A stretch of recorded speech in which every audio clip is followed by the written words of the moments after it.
More than a dozen Democrats joined with Republicans in the Senate yesterday voting to end the national COVID emergency declaration. I do believe she will be ranked as the greatest speaker in U.S. history. Musk and his claimed concern about bots on his own platform. Trump is back on Twitter. Nancy Pelosi steps down. The Senate votes to end COVID, and all of the stuff that happened over the weekend that I was too, dunderheaded to bring on the show yesterday. All that and more coming up on this episode of Daily Caller Live. My name is Jobob. Thanks so much for tuning in. Daily Caller Live starts right now. 3, 2, 1. Here we go. Might be the only brown guy in Earth named Jobob. That is actually her name, Jobob. Live from the dingy bunker, completely cut off from the outside world, except for you fine folks. My name is Jobob. Thanks so much for tuning in on today. It is November 22nd, the year of our Lord 2022. So glad you're here. I missed a bunch of stuff over the weekend. I blame a cold that I had on Sunday going into Monday. I had put all of the notes that I had for the show in a different spot on my phone. I have this Google Doc that I use, but then I put a bunch of them in my notes thing because the Google Doc app doesn't work.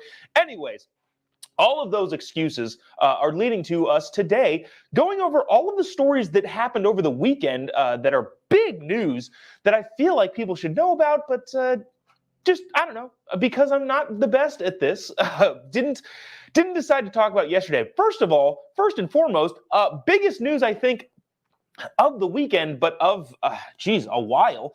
Donald Trump back on Twitter. So I don't know if you saw this so I think on Thursday, Elon put out a poll of whether or not Donald Trump should rejoin Twitter, and then on Saturday, after a careful consideration of that very, very secure online Twitter poll, Elon was like, go ahead and, you can jump back on Twitter. So the former president is back on Twitter. Did you know this? Did you hear about this? Now, whether or not he actually uses it remains to be seen. He has been publicly out saying, well, I'm not going to use this platform. I have my own platform. Donald Trump is obviously trying to get Truth Social still off the ground, and also probably has a fiduciary duty to Truth Social to use that platform instead of other platforms.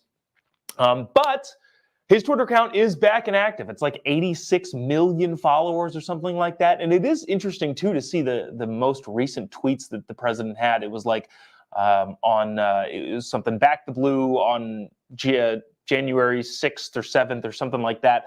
That was the most recent tweets from the president. But now he's back on Twitter. Now, what I thought was fascinating about this particular story, this particular instance, and you're going to find this hilarious. There's a video compilation of a couple different lefties on various news outlets talking about how Elon made this decision. If you don't know this already, Elon Musk is a very, very interesting person. I've said for a long time, it is fun to have the world's richest man be an interesting guy, not just like, I'm a business tycoon. No, it's fun to have the guy who's the richest man in the world launching rockets and driving electric cars and brain neural nets and tunnels and all this stuff that Elon does. It's fun to have a guy who's the richest man in the world be interesting. And so he bought Twitter, and a lot of people, I think, are taking Elon more seriously than Elon is taking himself. Not to say that Elon isn't a serious business person, because he is, but at the same time, he likes to joke around a lot, as evidenced by his entire scope of online history. He tweets out memes, he tweets funny things, he goes back and forth with AOC, which is hilarious. He's snarky and sarcastic, and I think people should come to understand that. Now, he ran this Twitter poll of Donald Trump whether or not Donald Trump should be on Twitter. This thing, what is this? It's got 15 million votes, 51% of people said yes, 48% of people said no. Also, keep in mind, Twitter is a bastion of lefty ideas, and I was going to say communists, but, that's the type of people that generally occupy Twitter. A bunch of left-leaning journalists and almost no one else. But anyways, the Twitter poll seemed to be in the affirmative, that Donald Trump should remain or should be let back and reinstated his Twitter account. Now, what I thought was hilarious about this, and I'll get to the actual video, is the amount of people saying, well, the bots could have been influential in this poll. Russians could have been voting in this poll. So much of the world, and also cheating could have been instituted in this poll, as if the poll mattered at all. Watch this clip that I was on Newsmax yesterday talking about this, and this is the clip that they played there about whether or not Elon's poll was safe and secure.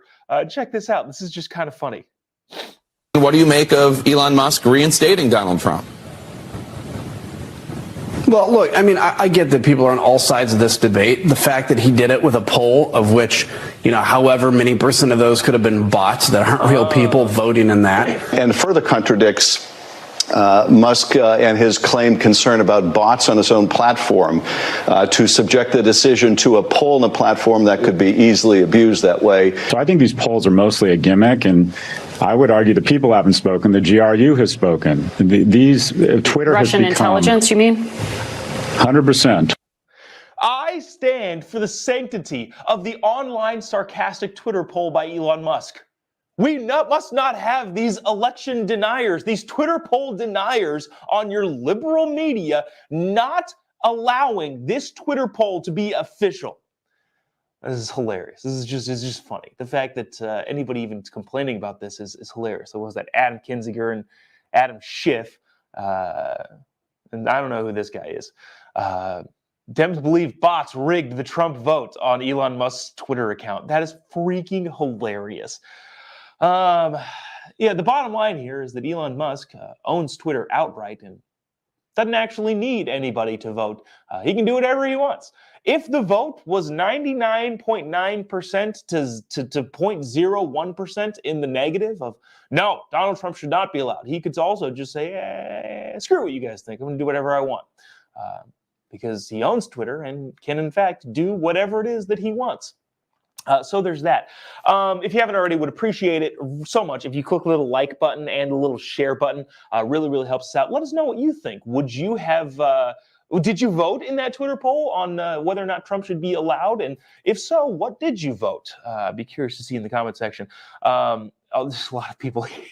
Ava says, bribes for votes. Yes, bribes for online Twitter votes. Trump derangement syndrome is another common theme in the comment section here. Elon Musk can do whatever he wants. I'm reading from Bob. Let's see, another Bob, different Bob says, "Let's go, Brandon." What does "Let's go, Brandon" mean? I don't remember what that means. Can somebody give me a refresher in the comment section?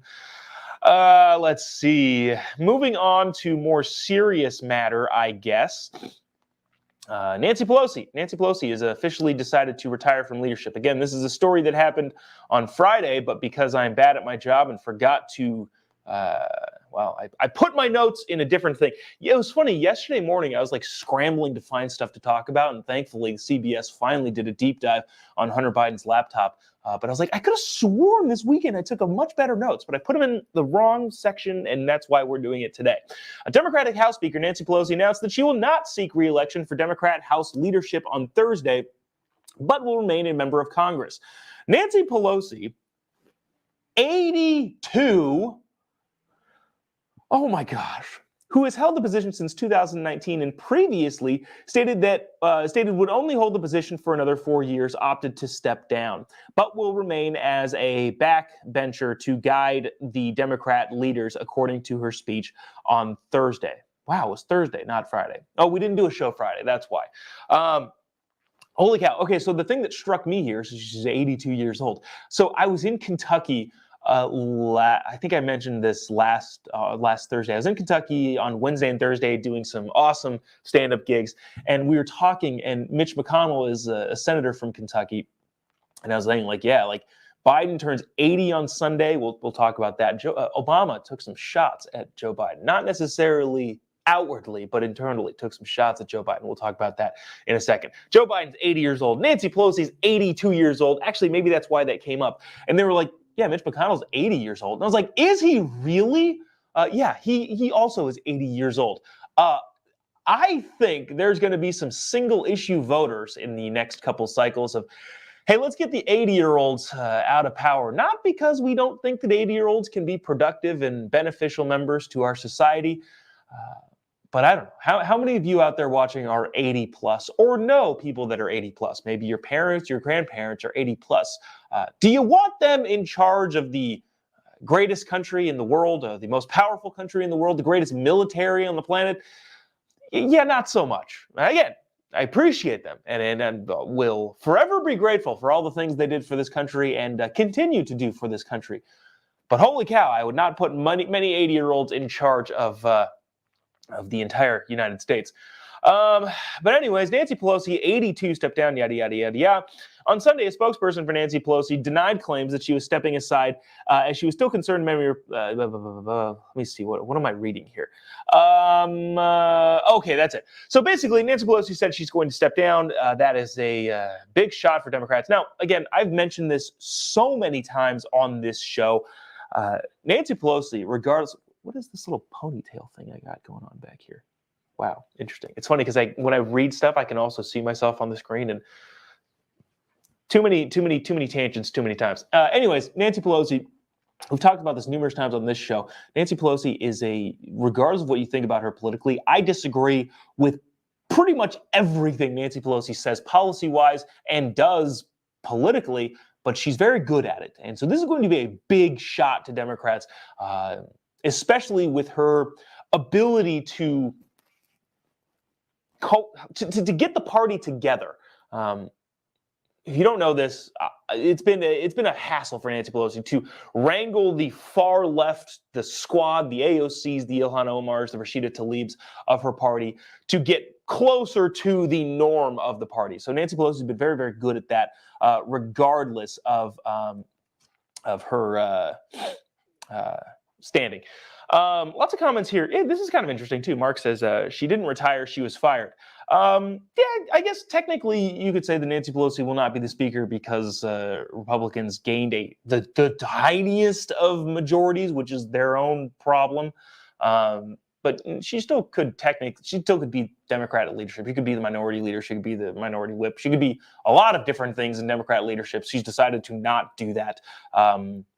Wasn't technically fired from the Democrat side. She was, no longer going to be the Speaker of the House. People in the comment section too. Jabone, I'm not sure if that's how you pronounce it. Says, yeah, is that a cow lick in your hair? Yeah, it is. It is. All right, it is. I want to get to this though. Actually, wait, really quick before we talk about, wow, lots of comments flying through. Gabriel says term limits. Yeah, agreed. Hakeem Jeffries has been the name being floated around as the guy who's going to take over. He is outwardly super, super woke. I think he's from like Brooklyn or represents some New York area. But that's going to be really, really interesting to see if there's a far lefty that's going to pull the party even further to the left, which, again, I don't think the United States as a whole, as a country, is going to like. And I can imagine Democrats losing a lot if that were to be the case. All right, I want to get to this because I feel like there's some comments flying around in this comment section. Probably read the thing, the Chiron or the whatever is up in the thing on Facebook, on Getter, on all of the social media platforms things. This is actually fascinating, and I want to talk about this. This is a lot. So this actually happened last week, and didn't get to it because, again, I'm not good at my job and missed this yesterday. But the Senate voted to end the COVID emergency. We'll have details on that in just a second. Before I remind you, if you wouldn't mind clicking the little like button that's down here and the little share button, especially if you're on Facebook or Twitter or Getter or YouTube or wherever else that we stream. Actually, if you're watching anywhere live right now, would really, really appreciate you clicking the little like button down here, or the little angry button, or the confused button, or the happy button, or the laughing button, whatever little emoji button thing that is down here, and the little share button. Also, let us know in the comment section, are you shocked that the Senate, in a bipartisan manner, voted to end the COVID emergency? Wow, that's, I think, a big story. So if you wouldn't mind doing that, would greatly, greatly appreciate it. It helps us keep doing what we're doing each and every day here on Daily Caller Live. Also, I see a couple of you in the comment section. Where do I get that hilarious t-shirt? This is my trademark Joe Biden what shirt. You can get them on any of my social media platforms, especially if you're watching on Facebook. You can buy them there relatively cheap, and a hilarious Christmas gift for your loved ones who love to hate Joe Biden. Let's see. Let me play this clip. This is from the Today Show, I believe, talking about this. This, again, happened a couple days ago, so we're a little bit behind. But The Senate did vote to end the COVID emergency. Check this out. More than a dozen Democrats joined with Republicans in the Senate yesterday voting to end the national COVID emergency declaration.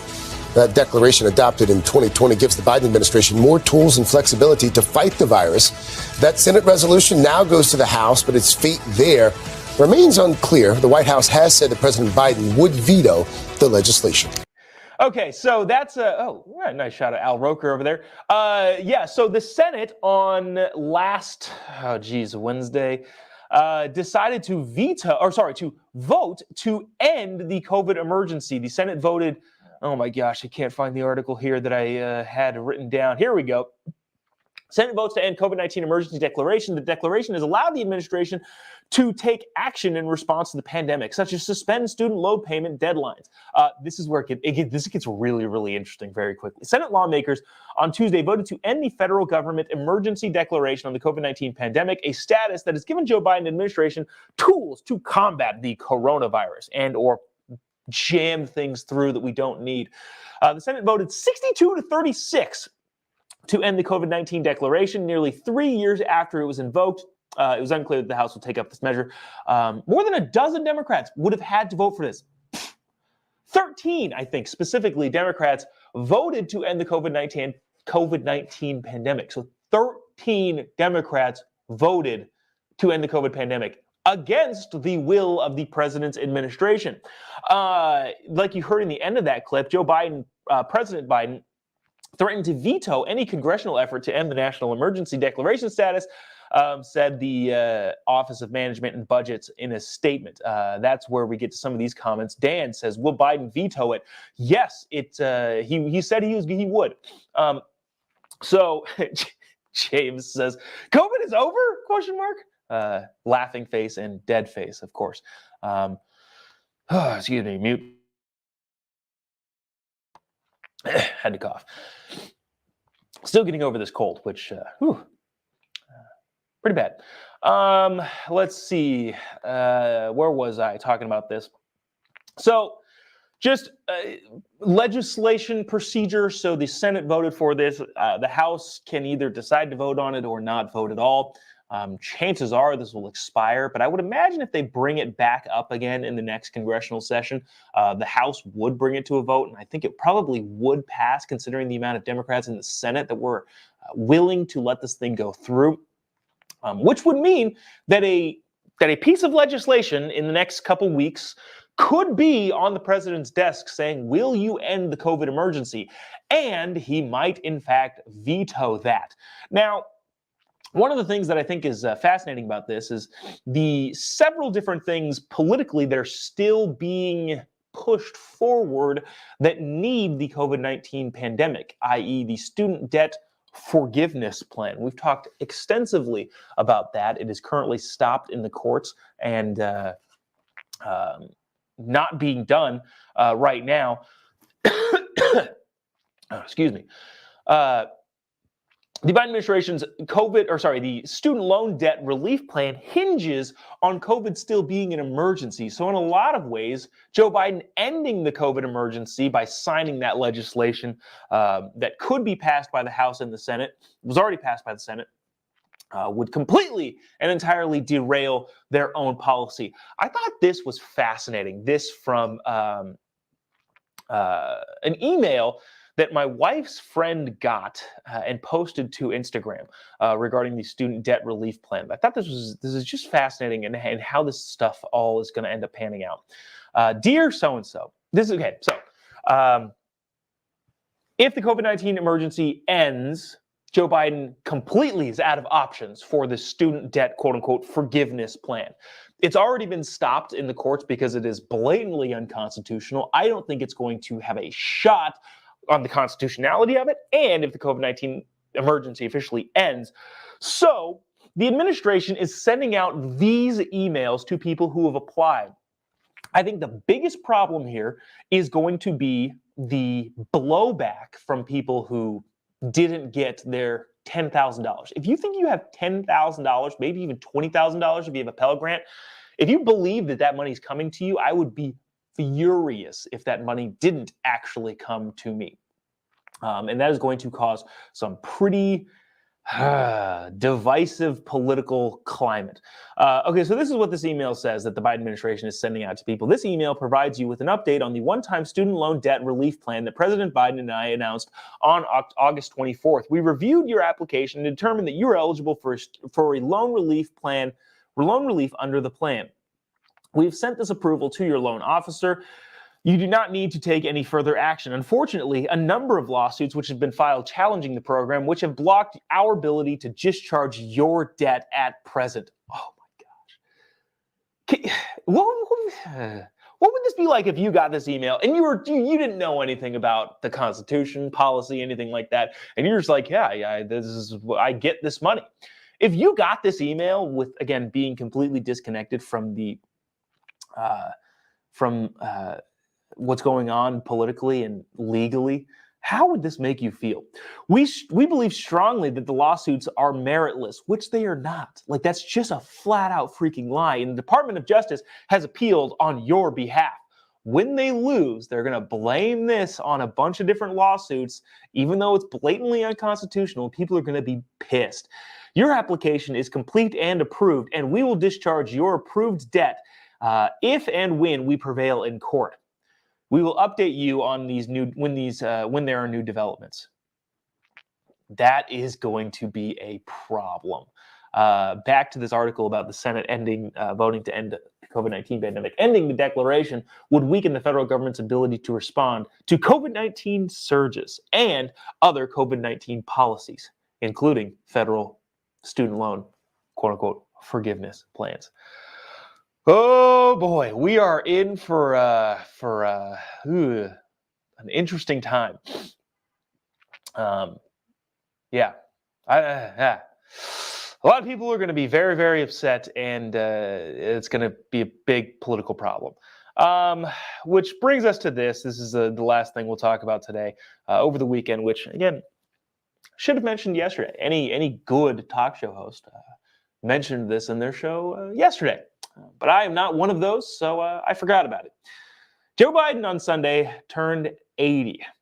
Now, I have in here that Obama takes shots, and that's technically, I think, true, but it's more of a behind-the-scenes shot. Joe Biden is the oldest person to ever serve as the president at 80 years old. I believe, right? Reagan wasn't 80. 80. Super unbelievably old. Now, the White House and pretty much everybody on the Joe Biden team decided, we don't want to bring a lot of attention to this. The man is already addled in his mental ability, and we don't want to remind people how old he actually is. Again, different people age differently, and Nancy Pelosi being 82 still seems pretty dang sharp. Same with Mitch McConnell, who's 80, and I've complained about that excessively. But Joe Biden is not one of them, and he turns 80. And I think, politically speaking, Obama took several shots at the president over the weekend when he turned 80. Now, remember, the Biden administration wants people to forget that the president is ancient, and therefore didn't really mention much about it. Having said that, Obama did. Obama posted on his Instagram account, which I can't imagine that he runs, but I guarantee you he does approve. Biden's birthday. Happy birthday, Joe Biden. There's a lot to celebrate these days, and I couldn't be more grateful that America has you sitting behind the desk, said Barack Obama on Joe Biden's birthday. Now, like I said, everybody in the administration does not want to bring attention to the fact that Joe Biden is 80 years old. But Obama, being the savvy political engineer, is that the right term? Political operative that he is, decided that, all right, well, nobody wants Joe Biden to run again. That's not good. He would lose to, literally, if a cactus decided to run for president, I think Joe Biden would lose to that cactus. But if Democrats want to replace somebody, they got to get Joe Biden out of the way. And I think what Barack Obama is doing here is reminding people how old he is and hopefully sending a message to the Democrat base saying, We don't want this guy running anymore. Remember, he's 80 years old. That's what I think Obama did. And while he didn't necessarily take an actual shot at Joe Biden, he did post something about his birthday reminding America that the man is 80 years old and should not run for president again. Barack Obama also famously said, never underestimate Joe's ability to F things up. So there's that. Interesting times we are living in. And that, in effect, will do it for us today. Appreciate you sticking around, tuning in. If you haven't already, give me a follow on any of your social media platforms. Just type in JOBOB.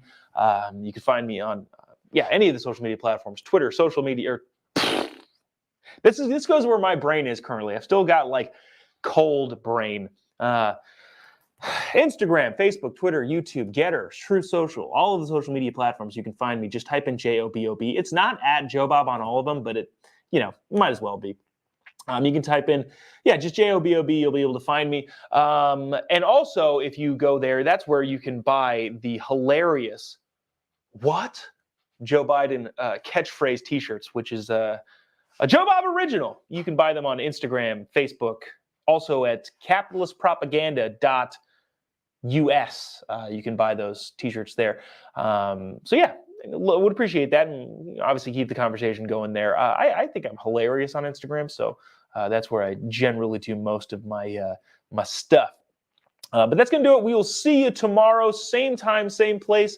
I guarantee you, I told you there was something I was going to talk about, but I forgot to talk about. So whatever it was that I was going to talk about, we'll talk about that tomorrow. See you tomorrow, same time, same place. God bless America.